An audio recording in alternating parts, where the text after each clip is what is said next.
오늘 사회적 헌신 예배 때 저에게 주시는 하나님의 말씀은 사도행전 20장 16절에서 24절의 말씀입니다. 사도행전 16장 16절에서 20장 16절에서 24절의 말씀. 신약성경 223면에 있습니다.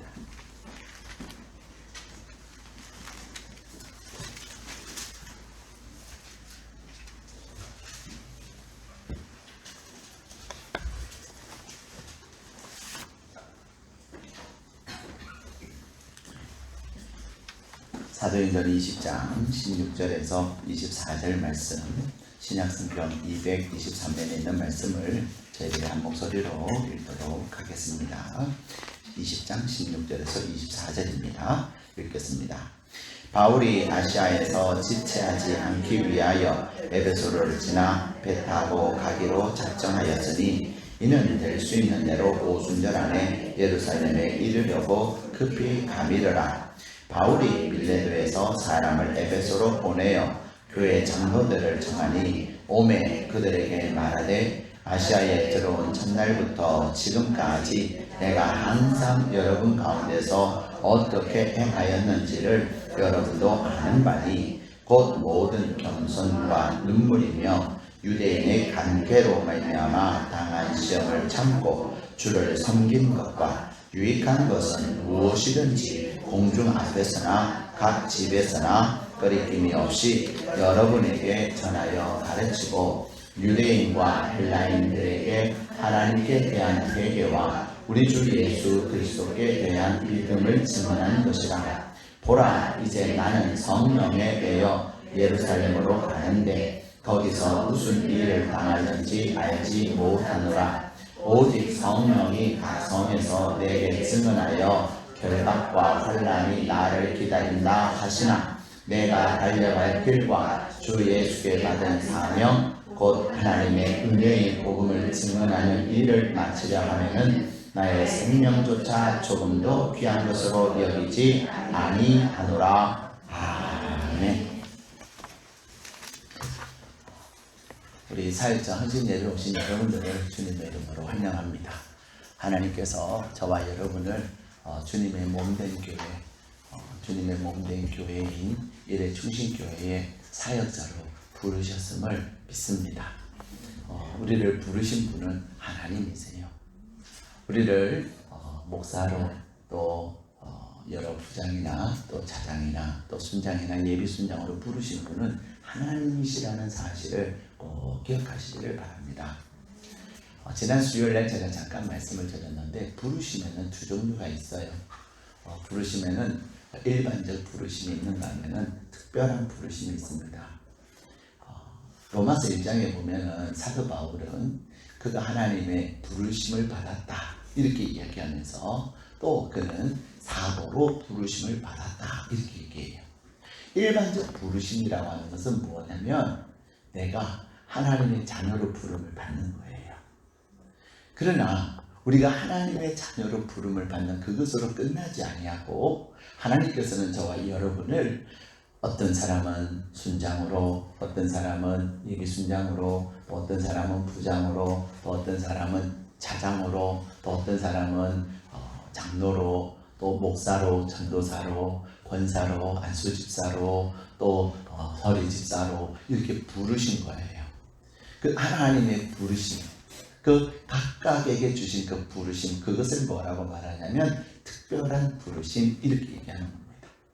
그 특별한 부르심은 그 특별한 부르심에는 무엇이 있냐면 사명이라는 것이 있어요.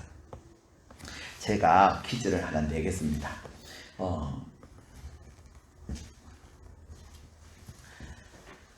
우리가 사업을 하면서 힘들 때가 참 많아요. 그죠? 요즘처럼 사업하기 힘들 때가 어디 있어요. 그죠? 사업하면서 힘들 때, 또 가족관계에 있어서도 참 많이 힘들어요. 그죠? 이 가족관계가 사랑으로 뭉쳐진 공동체인데 그 사랑으로 뭉쳐진 가족관계가 절대로 쉽지 않아요. 또 친구관계도 그래요. 많고 많은 사람들 가운데서 너 나랑 친구하자. 이래서 우리 우정 변치 말자. 이렇게 해서 시작했는데 이 관계가 힘들어요. 힘든 이유가 뭘까요? 그게 기저예요. 힘든 이유. 힘든 이유를 맞추고 이 기저를 맞추시는 분에게는 제가 선물을 드리도록 하겠습니다. 선물이 뭐냐고는 묻지 마시고 선물에 따라서 내가 좀 신경을 써볼까? 그러지 마시고 여러분 한번 맞춰보세요. 사업이 힘들 때 또 반대로 사업이 잘 될 때도 마찬가지예요. 가족 관계에 있어서 가족 관계가 좋을 때 또 반대로 가족 관계가 힘들 때 또 친구 관계가 힘들 때 또 친구 관계가 좋을 때 공통점이 하나가 있어요. 그게 뭘까요? 상을 드린다 그러는 거예요. 손을 들고 대답을 하셔야 제가 정확하게 상을 드릴 수가 있어요. 상을 받으시면 절대로 후회는 안 하십니다. 목사님은 상 좀 맨날 책만 줘, 책만. 아우, 책 안 주면 안 돼. 이제는 좀 책 좀 안 주면 내 정말 20개 쌓여 있는데. 책 안 드립니다, 오늘은. 자, 빨리 하세요. 빨리 하고 집에 가실 건데. 자, 아유, 그거 뭐 틀리면 어때요? 틀리면 더 정확한, 오답노트 때문에 더 정확하게 알 수 있고, 맞으면 상을 받고. 뭐, 그렇게 어려운 거 아니에요. 자, 공통점이 뭘까요? 사명감을 겨려. 우리 권사님은 눈치가 너무 빠르셔요. 네, 그래서 답은 아니에요. 오늘 주제는 주 예수께 받은 사명이니 또 색전 신제를 다 샀자니 분명히 사명일 거야. 네, 아닙니다. 공통점이 하나 있어요. 네, 눈치가 빠르신 분은 진짜 눈치가 있는 분 아세요. 뭘까요? 제가 선물 드리고 싶은데 좀 해보세요. 그냥 네. 너무 많이 벗어났어요. 그래도 우리 권사님은요 상당히 좀 정답에 많이 근접하셨는데 우리 제입사님은 좀 많이 벗어나셨어요. 자, 또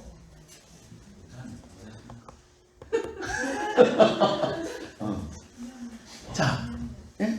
자, 공통점이 있어요. 예? 많이 벗어났어요. 많이. 또요. 자, 두 분만 다. 근데 손을 드셔야 돼요. 손을 들고 우리 최 집사님처럼. 우리 최 집사님은 손을 들고 답하셨지만 아까 권사님도 손 드셨나요? 그렇죠. 다행이에요. 우리 최 집사님은 손을 들고 드렸기 때문에 상을 드리겠어요. 네. 그래요. 우리 노집사님, 우리 오집사님은 부인이니까 그 박수 치면 노집사님이 훌륭해요. 노집사님도 제가 상을 드리겠어요. 남이 잘 되는 거 보고 기뻐요. 우리 한예광 학생? 지금 답하려고 손 드는 거 아닌가? 머리 만지.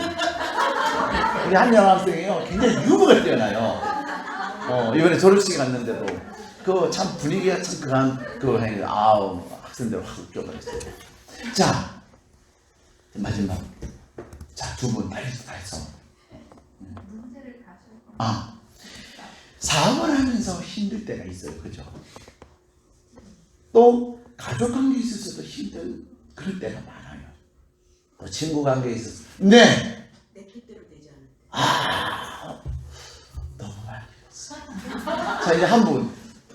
책임감이 없어서 어떻게 책임감이 아닙니다. 네, 뭐냐면요. 사랑이야, 사랑. 사랑해. 네. 내가 사업을 하면서 힘드냐, 사업이 잘 되냐, 거기에는요, 내 마음에 사랑이 있느냐. 그 사랑은 무엇에 대한 사랑일까요? 내가 나의 일에 대한 사랑. 오늘도 내가 그냥 제 자신 먹여 살려 내 일을 한다 진짜 그런 분하고요, 내가 하고 있는 그 사업을 사랑하는 분하고는 달라요. 가족도 마찬가지예요. 가족을 사랑하면요, 그 가족은요 진짜 행복해요. 네, 가족 공동체는 사랑 공동체거든요. 그것은 사랑이 없으면 가족이긴 가족이나 힘들어요. 하루하루가 진짜 힘들어요. 네. 사랑 없이 가족으로 산다는 것만큼 비극이 없어요. 맨날 그 가정이라고 하는 그 공간 안에 있어야 되잖아요. 사랑 안 하면서 그 공간 안에 사는 건 진짜 지옥이에요. 우정도 그래요. 친구 간에도요, 사랑하면 그 친구 관계는 진짜 좋은 친구 관계예요. 나에게 사랑이 있느냐 없느냐, 그것이 결국은 내가 사업이든 직장이든 가정이든 친구 관계든 또 다른 기타 등등 모든 것을 결정짓는 것입니다. 그런데 사명이라는 것. 근데 어떤 사람들은 또 고민을 해요. 그럼 내가 누구를 사랑해야 될 것인가? 그렇죠? 내가 어떤 일을 사랑해야 될 것인가? 그래서 사람을 사랑하는 것에 대해서 사람들은 그런 얘기를 해요. 여러분, 내가 사랑하는 사람하고 결혼하는 게 좋을 것 같아요? 안 그러면 나를 사랑해주는 사람하고 결혼하는 게 좋을 것 같아요? 자, 한번 손 들어봅시다. 우리. 내가 사랑하는 사람하고 결혼하는 것이 좋다. 손 들어보세요. 내가 사랑하는 사람하고 결혼하는 게 좋다. 세 분밖에 한 분. 네, 빨리 손 들어서 확실하게. 한 분, 두 분, 세 분, 네 분. 뭐 답이 없어요. 자, 그 다음에 나를 사랑해주는 사람하고 결혼하는 것이 좋다. 네, 그래요. 내가 사랑하는 사람하고 결혼하는 것보다는요, 나를 사랑해주는 사람하고 결혼하는 것이 훨씬 나아요. 네. 나를 못 믿거든요. 근데 나를 사랑해주는 사람하고 결혼하면요, 물론 그 사람도 우리는 못 믿을 수 있지만, 그래도 그 관계는요, 꽤 괜찮아요. 그러니까 꼭 정답은 아닙니다. 내가 사랑하는 사람하고 결혼하면 내가 죽을 때까지 사랑할 건데, 틀렸다고 절대로 저는 얘기하지 않습니다. 또 어떤 사람들은 사랑에 대해서 그런 얘기를 해요. 내가, 자, 예쁜 누나랑 결혼하는 게 좋을까요? 밥 사주는 누나랑 결혼하는 게 좋을까요? 우리는 그런 것 때문에 고민을 해요. 그쵸? 그쵸? 자, 여러분, 중요한 것은 사랑인데, 내가 사랑하느냐, 그것이 중요한 겁니다. 내가 사랑하느냐, 사랑하지 않느냐, 그것이 곧 사명이라고 말할 수 있는 것입니다. 사람들은 은사를 사명이라고도 이야기합니다. 근데요, 은사가 사명일 수는 있으나, 내가 사랑하지 않고서도 얼마든지 은사는 있을 수 있어요. 그래서 사도 바울은 고린도 교회에 쓴 편지에 그런 이야기를 하는 거예요. 우리가 수많은 은사를 가지고 있어도 무엇이 없으면, 사랑이 없으면 그것은 소리나는 꽹과리와 같다. 우리가 사랑이 없으면. 그래서 내 안에 사랑, 내 안에 있는 그 사랑이 곧 사명이에요. 근데 내가 사랑하는 그 사랑은 어떤 사랑이냐면, 주 예수로부터 받은 사랑이에요. 정말은 나 같은 자를 위해서 주님이 주신 그 놀라운 은혜, 내가 사랑을 먼저 한 것이 아니라 그분이 나를 사랑해 주신 그 사랑. 우리는 가끔 그런 생각을 합니다. 내가 하나님을 택했다고 생각을 해요. 근데 하나님은 요한복음에서 뭐라고 말씀하시냐면, 너희가 나를 택한 것이 아니라 내가 너희를 택했다라고 말씀하세요. 예? 사랑하는 사람이 사명감을 가지게 되고요, 그 사랑에서부터 사명이 나오는 거예요. 나 같은 자를 건지신, 제가 딱 하나님을 만나고 나니까요, 너무 고마운 거예요. 그분은 나를 향해서 사랑을 고백하시더라니까요. 내가 너를 사랑한다. 내가 너를 사랑해서 기쁨을 이기지 못하겠다. 내가 너를 사랑하는데 너를 잠잠히 사랑한다. 네. 그렇게 저에게 사랑을 얼마나 로맨틱하게, 드라마틱하게 그렇게 사랑을 고백하시는지 몰라요. 근데 그분이 저에게 하염없이 사랑한다고 말씀하시고 사랑을 고백하셨는데 그 사랑에게, 그 하나님의 사랑에 드디어 스파크가 일어난 거예요. 제가 그제서야 비로소 그 하나님의 사랑을 발견한 거예요. 깨달은 거예요. 우리는 그럴 때가 있지 않습니까? 부모는 얼마나 자녀를 사랑해요. 그죠? 부모는 얼마나 자녀를 사랑하는지 몰라요. 그 부모의 사랑은요, 부모의 자녀에 대한 사랑은 정말로 진합니다. 정말로 진해요. 자녀에게 배신을 당하고도요, 또 자녀를 사랑하지 않을 수가 없는 거예요. 자녀에게 무시를 당하고 나서도요, 또 그 자녀를 사랑하지 않을 수가 없는 거예요. 그게 부모의 사랑이에요. 근데 그 부모의 사랑이요, 자녀들이 잘 알아요, 몰라요? 잘 몰라요. 잘 몰라요. 저도 잘 몰랐어요. 저도 잘 몰랐어요. 참, 저희 아버지, 저희 어머니 저를 어마어마하게 사랑하셨어요. 근데 그렇게 사랑하셨는데도 제가 그 사랑을 몰랐다니까요. 근데 제가 그 사랑을, 우리 부모님의 그 사랑을 드디어 발견하게 된 때가 있었는데, 깨닫게 된 때가 있었는데요. 우리 부모님의 사랑에 스파크가 팍 일어난 때가 있었는데, 그 때가 언제냐면요, 제가 하나님을 만나서 사랑의 근원이신 그 하나님의 사랑이 제 마음에 탁 임하고 나니까 저희 아버지와 저희 어머니의 사랑이 와, 대단하셨더라니까요. 그래서 저도 우리 아버지, 우리 어머니를 사랑하지 않을 수가 없는 거예요. 네. 제가 우리 아버지, 우리 어머니를 사랑하지 않을 수가 없는 거예요. 근데 그 사랑의 베이스는 뭐냐? 제가 하나님을 만났을 때. 하나님을 만나고 나니까요, 그때 우리 아버지가 저한테 그렇게 말씀하셨고, 그게 저에는 상처가 됐는데, 제가 하나님을 만나고 나니까 그때 어마무시하게 사랑하셔서 하셨던 말씀이에요. 우리 어머니가 아꼈던 그 금곤색의 그 순모 양복기지, 저는 상처가 됐는데요, 우리 어머니가 남편 양복도 안 해주고 저의 교복을 해주셨다니까요. 근데 저는 그게 사랑인 줄 몰랐어요. 근데 이제 하나님을 만나고 나니까, 하나님의 그 사랑을 다 경험하고 나니까요, 어머니의 사랑이 정말 얼마나 대단한지를 알겠더라니까요. 그제서야 비로소 저는 저희 아버지를 향해서 사랑합니다라고 말할 수 있었고요, 그제서야 비로소 저는 저희 어머니를 해서 사랑합니다라고 말할 수가 있는 거예요. 그렇습니다. 우리는 오늘 하나님께서 저와 여러분을 사랑하셔서 예수님을 보내시고 여러분 한 사람 한 사람을 위해서 죽게 하신 그 하나님의 엄청난 사랑을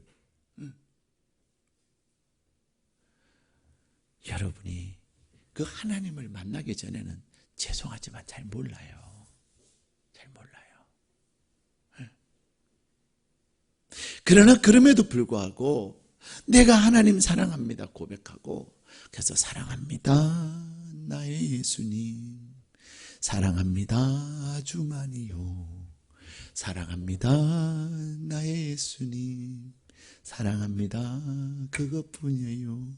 그냥 내가 사랑한다는 그 한마디밖에 없다는 거예요. 근데 나는 그 작은 입술로 사랑한다고 고백하는데 하나님은 우리를 향해서 사랑한다 아들아 내가 너를 잘 아노라, 사랑한다 내 딸아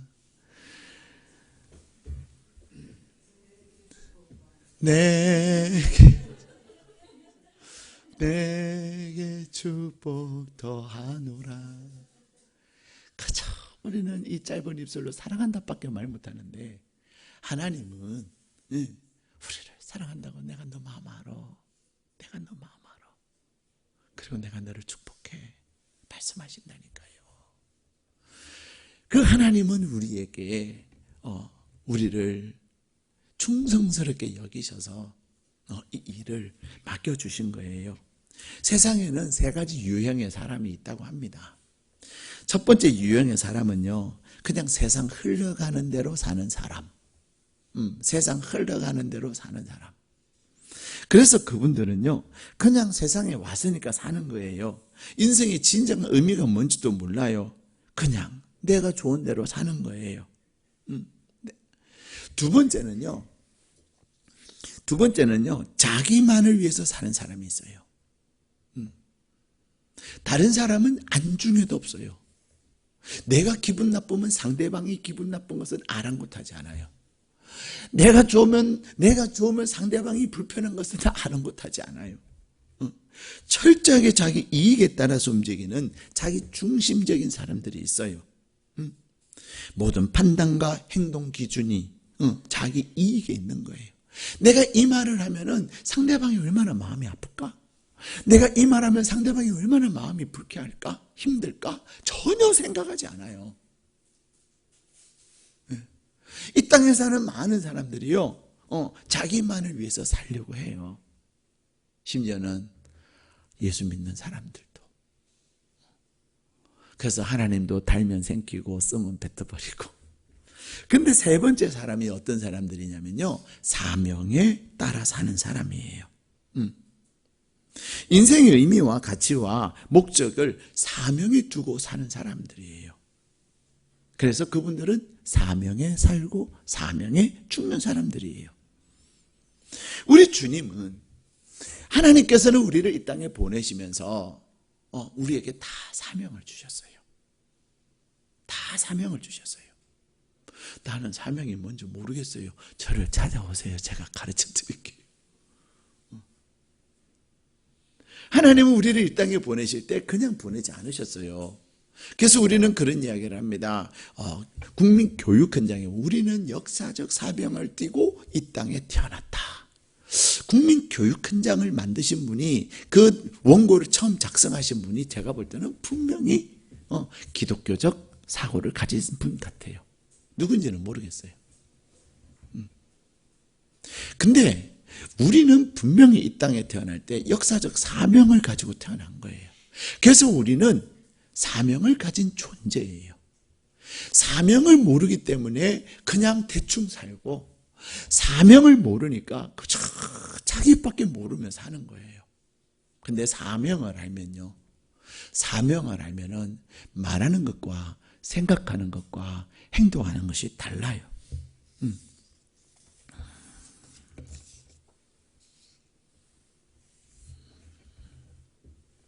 사도 바울도, 오늘 사명에 사로잡혀서 살았던 이 사도 바울도요, 그는 사명에 이끌림을 받아서 살았어요. 근데 그가 하나님을 만나기 전에는, 주님을 만나기 전에는 그의 사명은 어땠냐면요, 자기가 원했던, 또 자기가 생각했던 사명을 따라서 사는 거예요.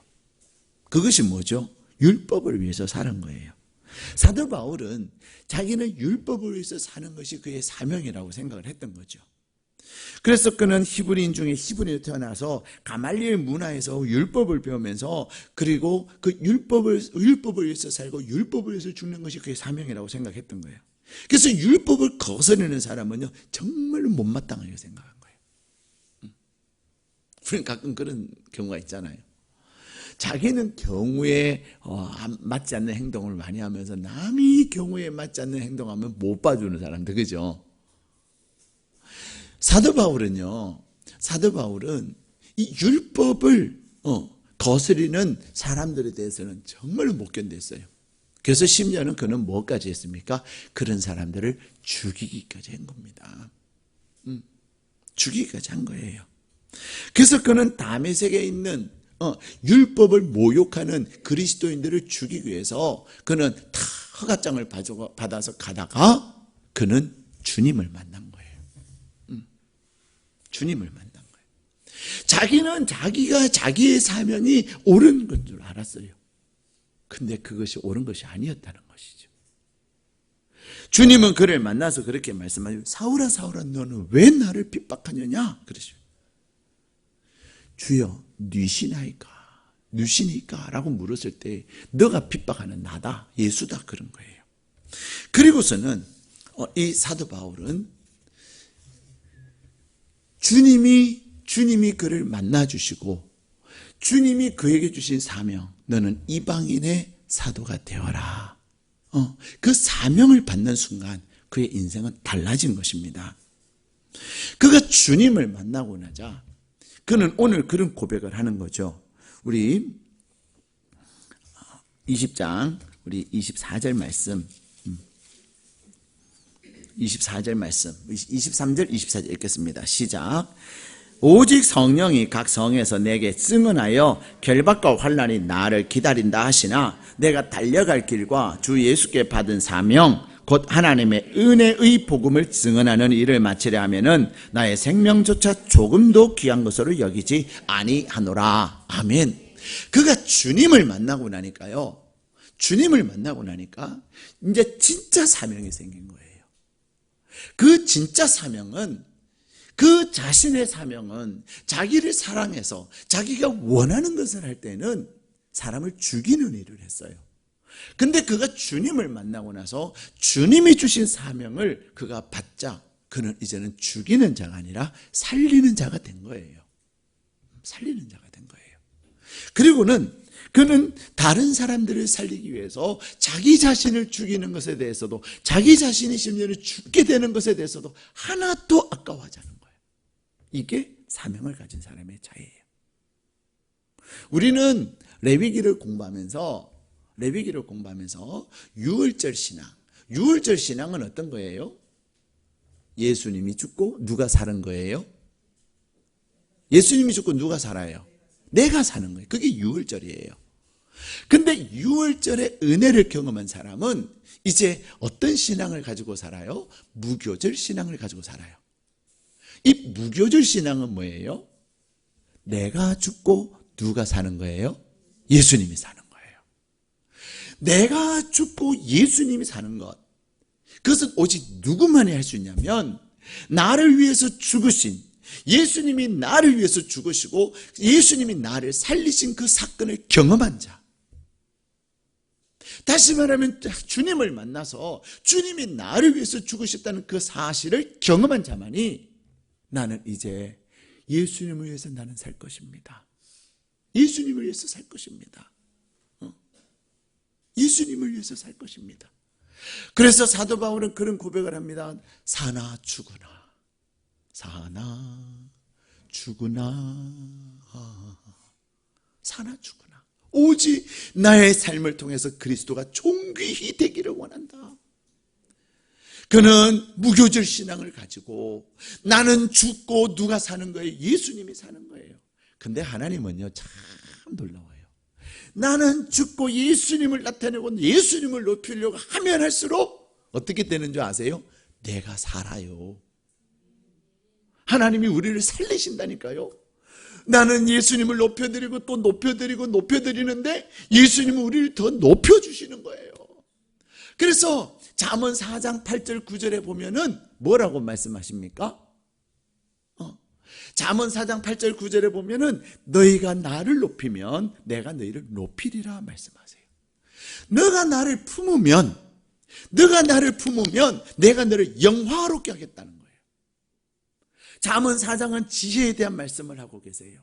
지혜를 내 삶을 통해서 높이면 지혜가 나를 높여주고 내가 지혜를 항상 품고 살면 그 지혜가 나를 영화롭게 하겠다는 건데 잠언에서 이 지혜는 곧 누구예요? 하나님이에요. 잠언 9장 10절에는 지혜는 여호와를 경외하는 것이 지혜의 근본이라고 얘기했어요. 지혜의 본질이 뭐냐면 하나님을 경외하는 거예요. 하나님을 높여드리는 거예요. 내가 내 삶을 통해서 하나님을 높여드릴 때 누가 나를 높이세요? 하나님이 우리를 높이세요. 여러분이 어떤 일을 만날 때마다 어떻게 그렇게 잘했어요? 칭찬하면 여러분 뭐라고 말해야 돼요? 아니에요. 하나님이 하셨어요. 아니에요. 저는 이거 진짜 못해요. 근데 하나님의 은혜예요. 하나님이 진짜 하신 거예요. 그게 뭐 하는 거죠? 하나님을 높여드리는 거예요. 우리가 하나님께 받은 그 사명을 감당함에 있어서 우리가 순장으로 또 예비 순장으로 또 부장으로 차장으로 또 맡은 사역을 감당할 때면 어머 어떻게 그렇게 잘했어요. 그때 뭐라 그러냐. 내가 좀 하잖아요. 몰랐어요? 그 순간 나도 모르게 와르르르르 무너져요. 지가 언제 했나? 내가 그러면 나 이제 너 안 도와줘. 기도 자기 혼자 했나? 알았어, 내가 이제 기도 안 해줘. 그런 거죠. 근데 안 해요. 하나님이 은혜예요. 알잖아요, 나 못하는 거. 나 진짜 젬병이라니까요. 근데 하나님이 도와주셨어요. 성도님들이 함께 기도해 주셔갖고 이 일이 된 거예요. 하나님을 높여드리고 성도들을 높여줄 때 하나님이 기분이 거시기 하실 것 같아요? 좋으실 것 같아요? 겁나게 허벌나게 좋아버려. 그리고는 하나님은 뭐 하시죠? 우리도 겁나게 높여준다니까요. 네? 허벌나게 높여줘요 우리를. 내가 하나님을 내 마음에 품어요. 그래서 잘 때도 여러분 주무실 때 제발 오늘 밤은 또 어떻게 하냐, 날씨에 뭐 어떻게, 그러지 마시고 성령님, 내가 오늘 성령님과 함께 자고 싶어요. 성령님을 여러분의 잠자리에 초청하세요. 그리고 주님이 가르쳐주신 기도하시면서 하늘에 계신 우리 아버지 하면서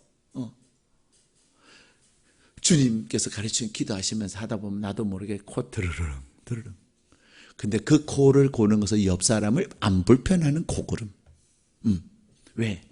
주님이 그 사람도 푹 재우시거든요. 아담 재우시듯이. 그런 거예요. 예? 내가 하나님, 내가 못하는 거 알잖아요. 근데 하나님이 하라시네요. 그래서 내가 순종을 하겠는데 하나님 하고서는 내가 하나님을 품으면 내 마음에 그래서 하나님, 내가 그래도 앞서가지 않을 거예요.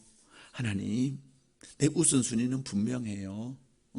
아무리 바쁘고 아무리 시간 없어도 여러분, 시간은요 절대적 시간이 양으로 따지는 거 아니에요.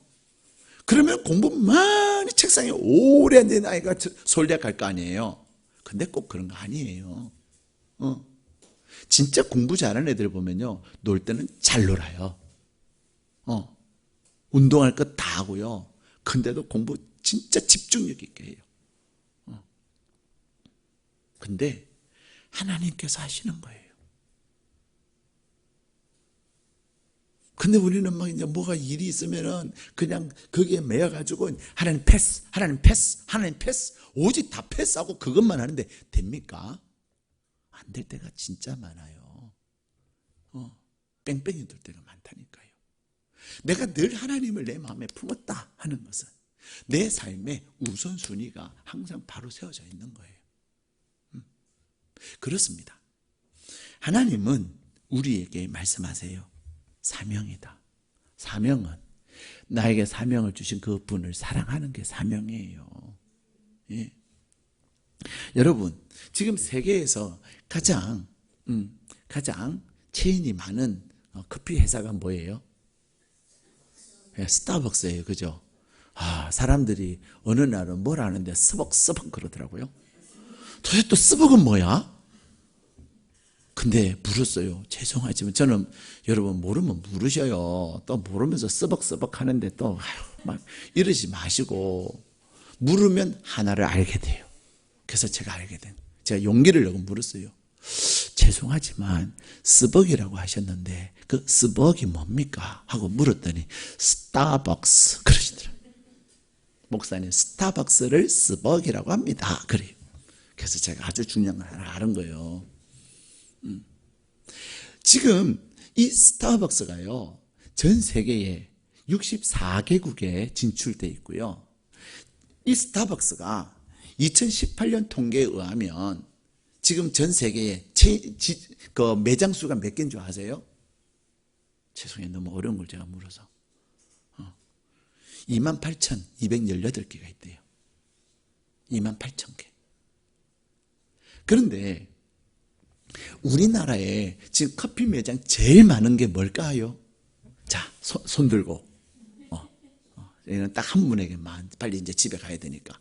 자, 빨리 손 드시고 대답을 하세요. 우리 오늘 이 권사님은 손도 안 드셨지만은, 너무 조금, 좀 빗나갔어요. 대구? 아니요.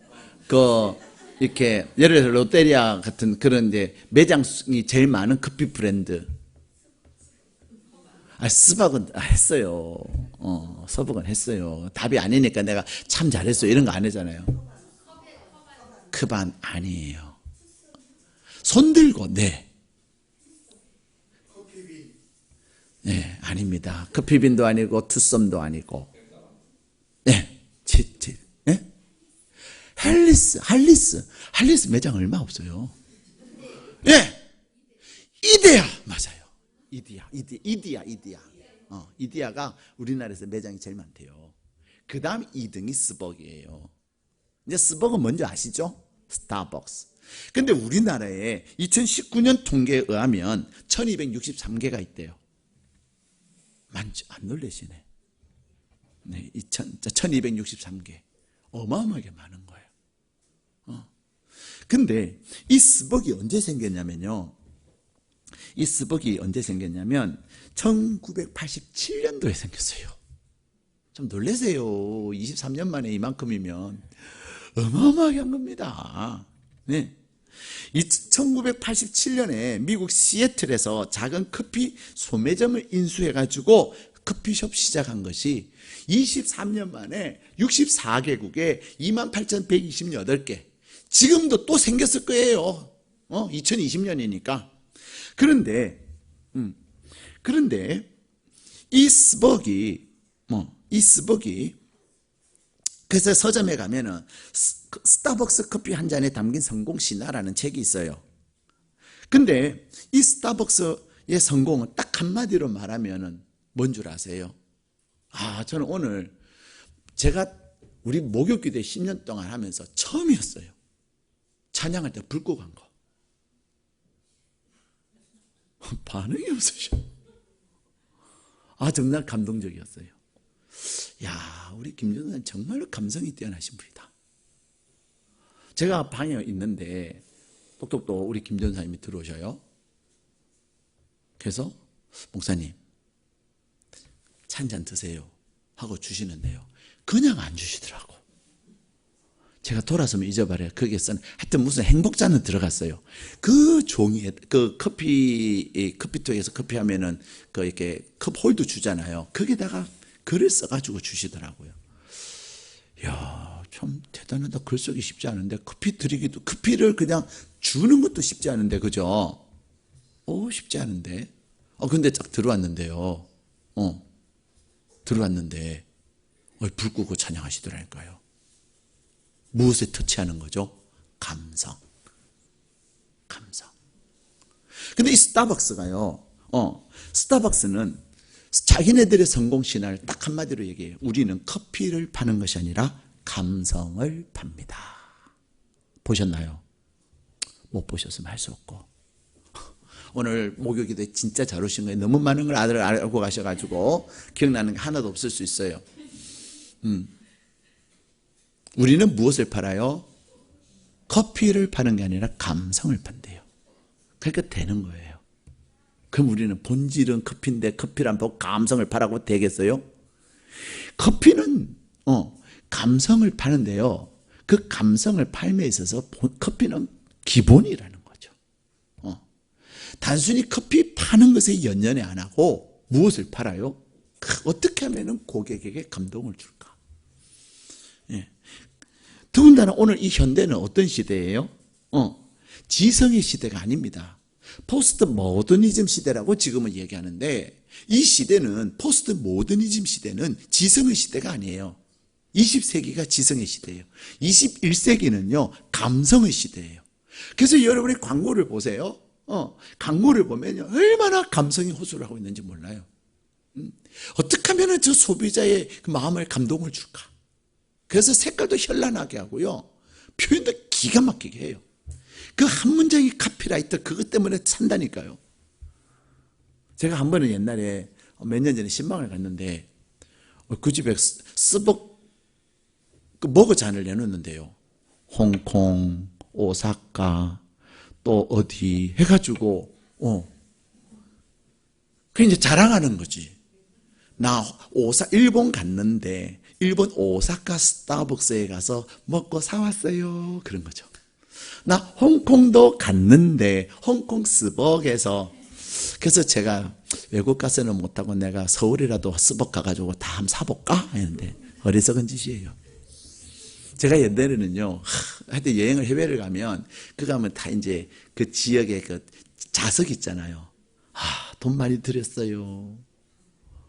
가는 곳곳마다 그 자석 사가지고 우리 집 냉장고에 다 붙여놨는데 그것도 한때더라고요.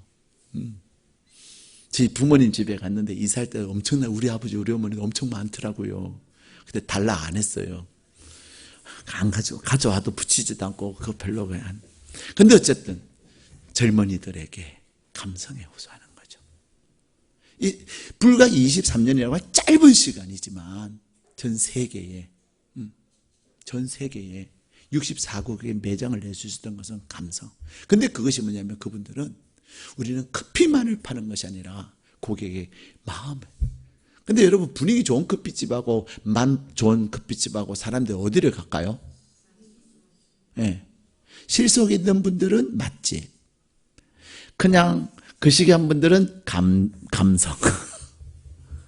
그래요. 그래서 감성과 맛이 결여되면 이제는 스타벅스, 제2의 스타벅스가 되는 거예요. 스벅이 되는 거예요. 그러면서 스벅에서는요, 5가지 원리를 있어요. 자신의 것을 만들어라. 모든 것을 철저하게 해라. 놀라고 기뻐하라. 스프라이즈. 이게 솔톤이라는 겁니다. 놀라고 기뻐해라. 그랬어요? 그러면요, 고객 기분 엄청 좋은 거예요. 그러면 또 사요. 그래서요. 알았어요. 안 가요, 그 다음부터. 근데 고객에게 기뻐. 그래서 제가 새벽에 차량 운행하면서요, 이제 성도님들 타잖아요. 제가 노력 많이 해요. 안녕하세요. 이럴 수도 있지만, 안녕하세요! 이렇게 해요, 제가. 솔톤. 왜? 그 새벽에 얼마나 힘들겠어요. 근데 그래도 목사님이 운전하는 차를 탔는데 솔톤이야. 솔톤은 듣는 그 자체가 기분이 좋게 하는 거예요. 그래서 차를 타는 순간부터 은혜가 있어야 되는 거지. 오셨어요. 탔는데 인사도 안 해. 내가 내일은 가 마라. 그렇죠? 달라요. 놀라고 기뻐하라. 그리고 4번째는요. 불만도 포용하라. 예. 고객들 진상 고객 진짜 많거든요. 진상 고객 진짜 많습니다. 근데 불만도 포용하는 거예요. 오케이.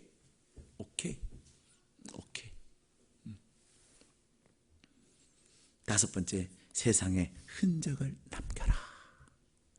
예.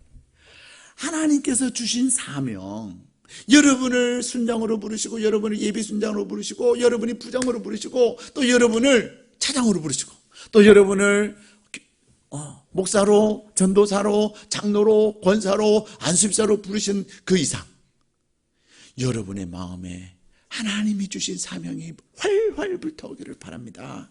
예. 그래서 사도 바울이 내가 달려갈 게 있고 주 예수께 받은 사명.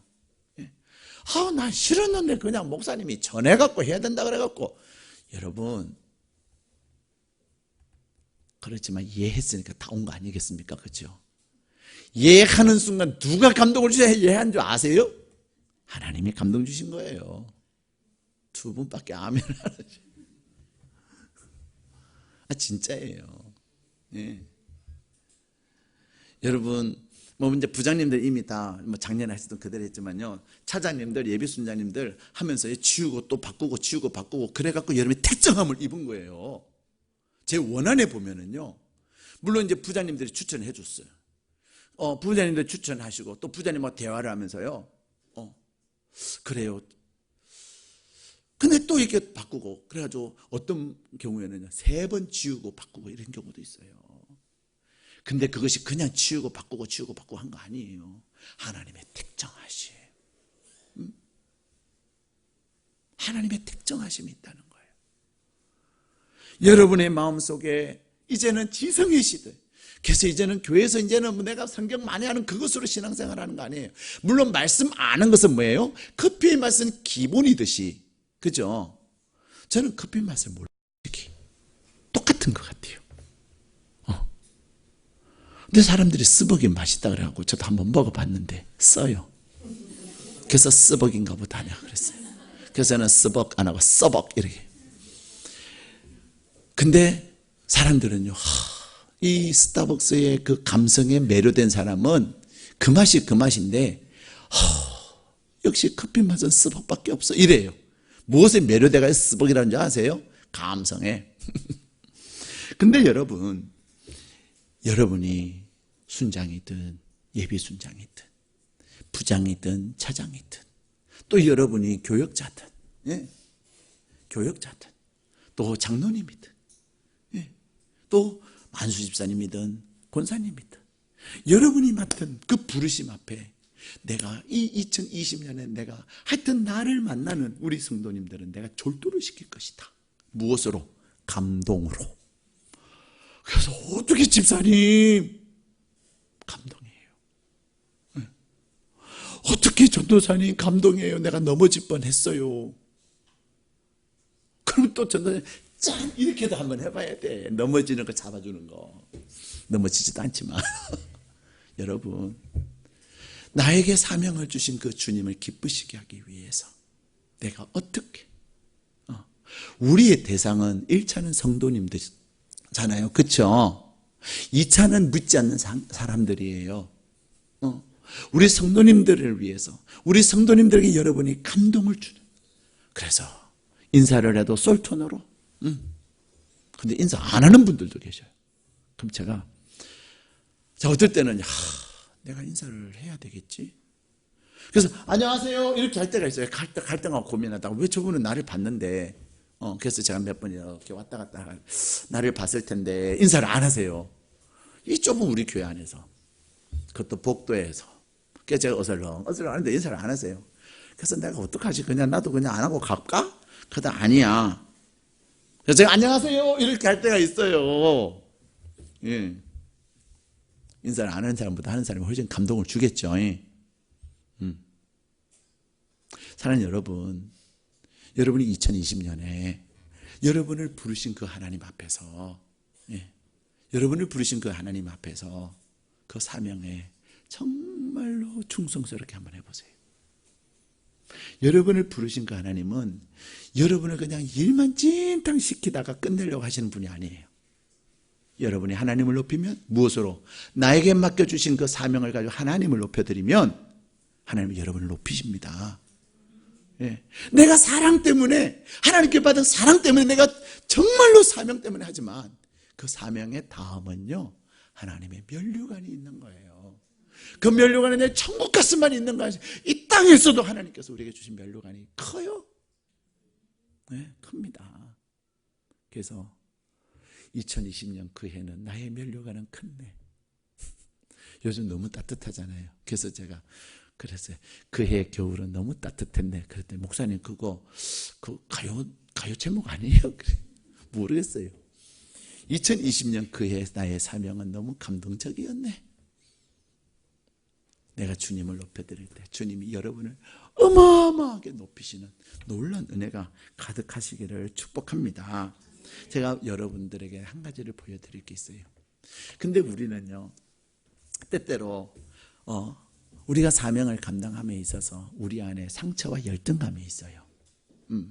우리 안에 상처와 열등감이 있어서 자꾸만 내가 사명 감당함에 있어서 넘어지게 할 때가 많아요. 그래서 내가 사명 감당함에 있어서 내 안에 있는 상처, 내 안에 있는 그 열등감, 그것을 하나님 안에서 다스리는 것이 중요합니다.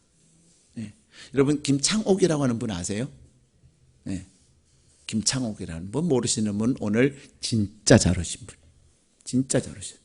세바시라고 하는 프로그램을 아세요? 세상을 바꾸는 시간 15분. CBS에서 아주 인기 있게 하는데 이 세바시의 가장 스타 강사 중에 한 분이 누구냐면 이 김창옥이라고 하는 분이에요. 그분이 상처와 열등감으로부터 자유하기라는 주제로 강의한 15분짜리 강의를 보시고 나에게도 저런 상처가 있었는데 내가 이제는 그 상처 성령 안에서 완전히 깨부시고 내가 주님께 받은 사명 감당하면서 이 2020년에 감성으로 감동을 주면서 내 사명을 다하리라 결단할 수 있기를 축복합니다.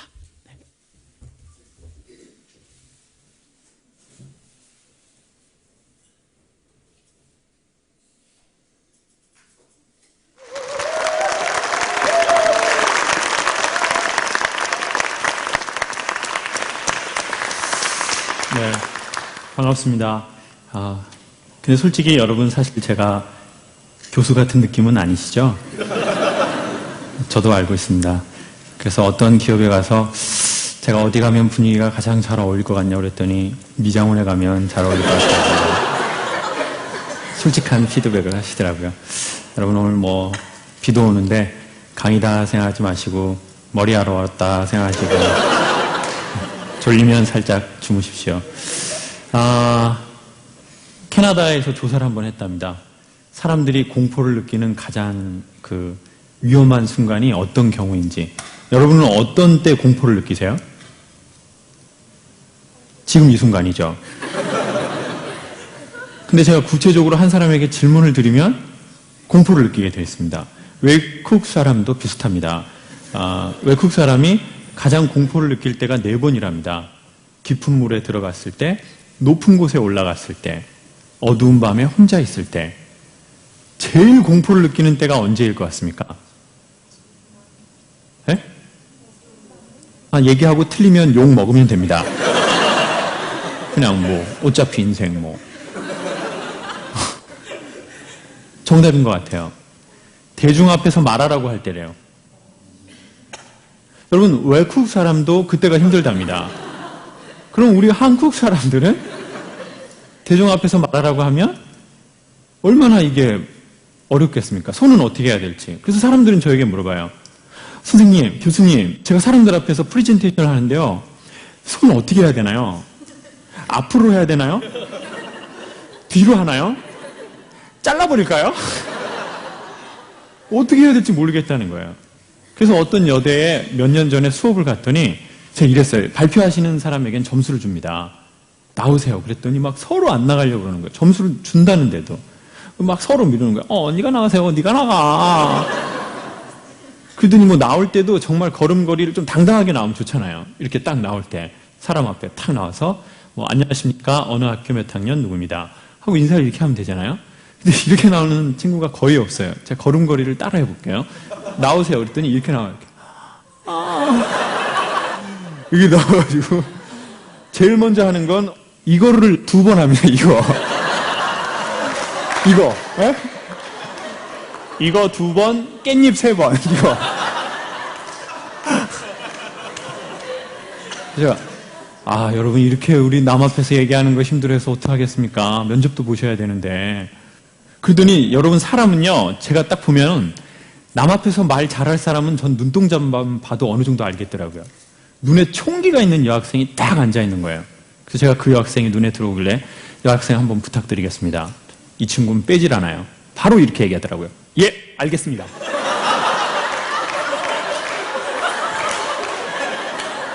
걸음걸이도 좋더라고요. 걸음걸이도 이렇게 나와요. 인사도 딱 벌써 할 줄 알더라고요. 딱 복학생들 아무 말도 못하는 거예요. 그랬더니 갑자기 이 학생이 안녕하십니까? 조국과 함께하는 제17대 여통학생회 회장 누구입니다. 그랬더니 자기 삶의 주제를 얘기하라고 했더니 자주평화 민족통일 나 총장실 점거하겠다는 이런 얘기를 하고 이제 복학생들은 독한년이라고 욕을 계속 하고 있는 거예요. 제가 보기니까 딱 2가지인 것 같아요. 어떤 사람은 너무 질서가 없고 어떤 사람은 너무 경직돼 있고 그러니까 전 질서 안에서 자유로운 것이 최고의 인간의 소통인 것 같아요. 그렇지 않습니까? 질서 안에서 자유롭고. 연애하고 똑같죠. 남자가 여자에게 연애를 할 때도 뭔가를 제시를 해야 됩니다. 이렇게 이렇게 뭐 먹을 거냐고 할 때 되게 리더십 없는 남자가 있어요. 오빠가 뭐 먹을 거예요? 아무거나, 아무거나. 나 아무거나 먹어, 아무거나. 이런 애들은 정말 매력 꽝이죠. 딱 정해줘야 되는 거 아닙니까? 너 뭐 먹을래? 뭐 이태리 음식 좋니? 프랑스 음식 좋니? 오빠는 삼각김밥이야. 너 바나나 맛 우유도 하나 먹을래? 그리고 이렇게 평범하게 따지 말고 엄지로 이렇게 빡! 이렇게 따가지고 그렇게 해주면은 얼마나 저 오빠가 리더십 있구나. 그래서 저는 이제 사람이 질서 안에서 자유로울 때 최고의 소통을 하는 것 같아요. 그래서 이제 저는 이제 사실 이제 그런 코칭을 처음 하는 걸로 이제 제 일을 시작했습니다. 남 앞에서 얘기하거나 아니 뭐 그럴 일들이 많으시잖아요. 그런데 어느 날 제가 이제 TV를 하면서 아주 지방에서 어떤 한 여성분이 찾아오셨어요. 제가 이제 소그룹으로 이제 강의를 야매로 하고 있었거든요. 그런데 딱 찾아오면서 그러는 거예요. 그럼 저희는 이제 맨 처음에 왜 왔는지, 제 클래스에서 뭘 원하는지 얘기를 하는데 이분이 이렇게 하는 거예요. 표정하고 얼굴이. 안녕하세요. 저는 지방에서 온 누구누구라고 해요. 예. 그럼 어떤 이유로 이 클래스에 오셨습니까? 저는 강사님처럼 말을 잘하고 싶어요. 여러 사람 앞에서. 그래서 저는 순간 독한 년이다 이런 생각이 들더라고요. 그래가지고 이거 왜 나한테 왔나? 제가 보기엔 나한테 별로 공부할 마음은 아닌 것 같은데. 그랬더니 뭐 문제가 뭐라고 생각하십니까? 선생님 문제는 했더니 저는 되게 강의 준비를 많이 해요. 그런데 사람들이 제가 얘기하면 되게 잘났다라고 얘기를 하더라고요. 그래서 저는 사람들과 원활한 소통을 이루고 싶어요. 어떻게 하면 저도 선생님처럼 유연하게 강의를 할 수 있을까요? 그래서 제가 보기엔 일단 선생님이 상당히 프로페셔널하게 말을 딱 조리 있게 하시는 게 있으신데 사람이 너무 얼어있고 사람이 너무 굳어있는 것 같습니다. 그것만 풀리면 좋을 것 같습니다. 좀 말을 말하듯이 하면 좋을 것 같습니다. 근데 선생님 직업은 어떤 겁니까? 그랬더니 심리치료사예요. 제가 선생님이 심리치료를 좀 받으셔야 될 것 같은데 심리치료 하시네요. 이거 알겠습니다. 그럼 사람들이 더 어려워하실 텐데 선생님 마음이 그러시면은요. 근데 제가 그분하고 대화를 하면서 뭔가 이분 안에 정말 지방에서부터 올라온 진정성은 느껴지는데 정말 금방이라도 이렇게 제가 하면 울어버릴 것 같은 어떤 아이가 있는 것 같은 거예요. 선생님, 제가 선생님하고 얘기하면서 독특한 걸 발견했는데 제가 뭐라고 하면 선생님이 금방 울어버릴 것 같아요. 그리고 선생님 너무 얼어있고 너무 굳어있습니다. 그것만 풀리면 선생님 정말 프로페셔널과 휴머니즘이 적절하게 잘 배합이 될 것 같습니다. 그걸 저는 전문 용어로 마블링이라고 합니다. 소고기죠. 한우. 네. 근데 그분이 이제 알겠어요. 그러시더니 내려가고 또 그 다음 주가 되셔서 그분이 스피치 할 때가 됐는데 이런 얘기를 하시는 거예요. 저는 오늘 남편에게도 하지 않은 얘기를 하고 싶어요. 사실 저는 제 안에 12살짜리 아이가 있습니다. 그러니까 이제 사람들이 대여섯 명이 저게 무슨 말인가 이러고 있는데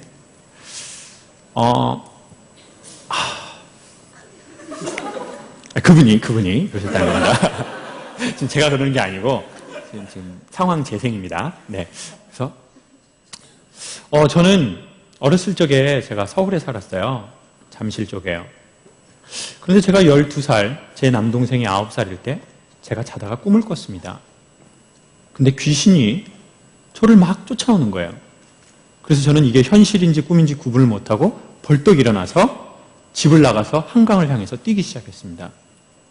근데 이제 엄마가 갑자기 자던 딸이 벌떡 일어나서 막 집 밖을 도망가니까 엄마가 쫓아왔는데 이 딸이 이제 귀신이 쫓아오니까 한강에 빠졌어요. 점점 막 강 깊은 데로 가는데 허리쯤에 갈 때쯤 엄마가 다행히 뒤에서 잡았습니다. 그리고는 이게 뭔가 안 좋다. 딸이 갑자기 자다가 뭐 이렇게 일어나가지고 귀신이 쫓아온다고 강물에 빠지지를 않나. 그래서 구슬한 겁니다. 그런데 그 해에 정말 영화처럼 집안 식구들이 물놀이를 갔는데 9살짜리 남동생이 이제 빠져서 사망을 했어요. 그리고는 이제부터 모든 집안의 분위기가 묘하게 흐르기 시작했습니다. 누구 때문에 그 아들이 죽었다고 생각하기 시작했을까요? 너 때문이라는 거예요. 네가 죽었어야 되는데 네가 안 죽어서 너를 잡아서 우리 아들이 죽었다는 겁니다. 그래서 자기도 그렇게 생각하게 된 거예요. 그리고 이분은 마음이 얼어버린 겁니다. 그리고 뭐만 잘하기 시작했을까요? 지식과 몸만 잘하고 사회적 역할만 잘하기 시작한 거죠. 이것을 조금 전문용어로 성인아이라고 합니다. 마음은 어린데 몸과 마음과 사회적 역할만 성인이 된 거죠. 근데 이분이 이 얘기를 하면서 나 울지 말아야지. 잘 참는다. 계속 이러고 계시는 거예요. 그래서 선생님 정말 좋아지시고 사람들하고 소통하려면 선생님 울어야 됩니다. 그리고 그 12살짜리 선생님 안에 있는 아이한테 이건 네 잘못 아니라고 꼭 얘기 좀 해주십시오. 그리고 그 아이한테 괜찮냐고 좀 얘기해 주시고 그 아이 꼭 한 번만 안아주십시오. 그래야 선생님이 유연해 주실 수 있을 것 같습니다. 그래야 선생님의 열등감과 상처에서 자유로워질 수 있을 것 같습니다. 그래서 제가 보통 수업에서 젊은 여성을 이렇게 허그하지 않거든요. 의심하시네요. 근데 이제 그날 이렇게 허그를 한번 탁 해드렸어요. 다 수업 이렇게 멤버들이 있는 곳에서. 그리고는 몇 주가 지나고 선생님이 전화가 오셨는데 목소리가 바뀐 거예요. 안녕하세요 선생님, 저 기억하시죠? 선생님 목소리에 봄이 오셨네요. 저 정말 좋은 일 생길 것 같아요. 이혼하세요?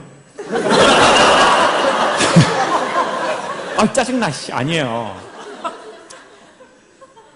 저 수영장 갈 것 같아요. 순간 눈물이 확 나는.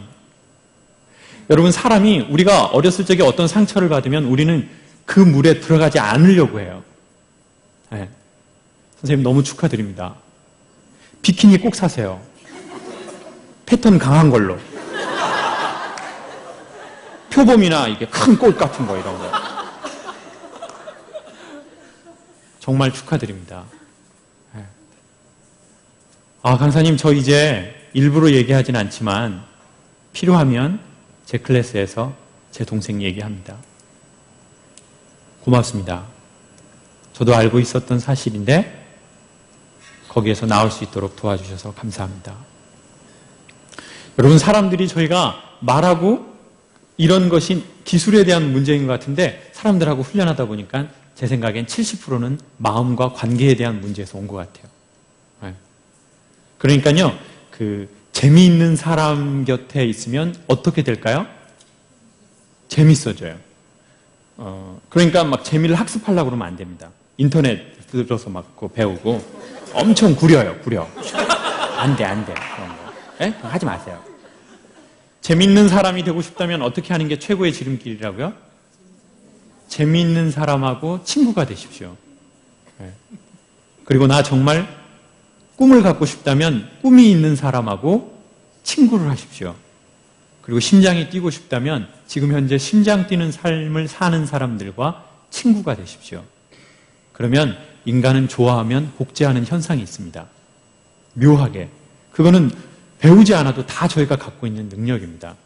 그래서 저는 오늘 대한민국의 미래가 밝다고 생각하는 것 중에 하나가 우리 앞자리에 앉아있는 친구들이 대학생인가요? 고등학생인가요? 중학생? 놀랍네요. 놀라워요. 엄마가 요리를 엄청 잘하시나 봐요. 자, 보십시오. 중학생 때부터 이런 얘기를 듣는 게 대한민국의 미래라고 생각합니다. 우리 중학생들에게 박수 한번 주십시오. 네.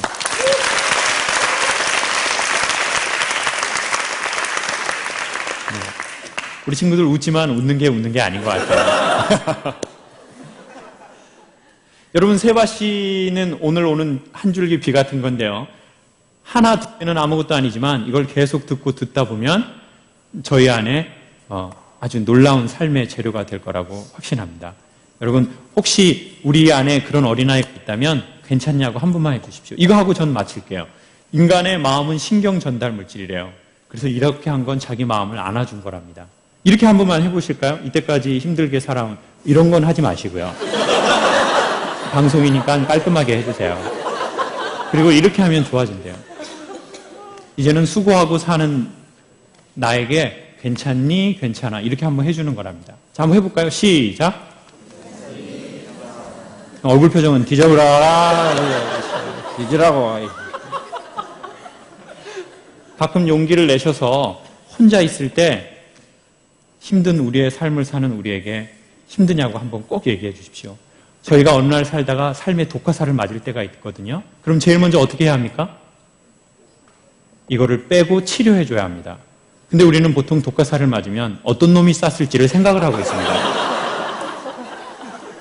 그 사이에 독은 어떻게 됩니까? 다 퍼져서 죽는 겁니다. 그러면 힘들고 수고하고 또 오전에 직장 생활 하시고, 물론 직장이 없는 분들도 있다는 거 알고 있습니다. 그분이 더 힘들죠. 그 힘듦을 다 감수하고 저녁에 자기 마음과 자기 개발을 위해서 이 자리에 오신 우리 스스로를 위해서, 오늘은 강사를 위해서 박수 치지 마시고 이 타임은 우리 자신과 옆에 있는 그런 사람들을 위해서 박수 한번 하고 마치겠습니다.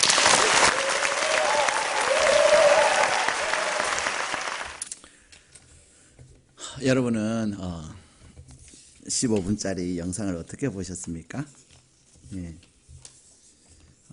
우리는 상처와 열등감이 많이 있어요. 근데 마지막에 그런 얘기하죠.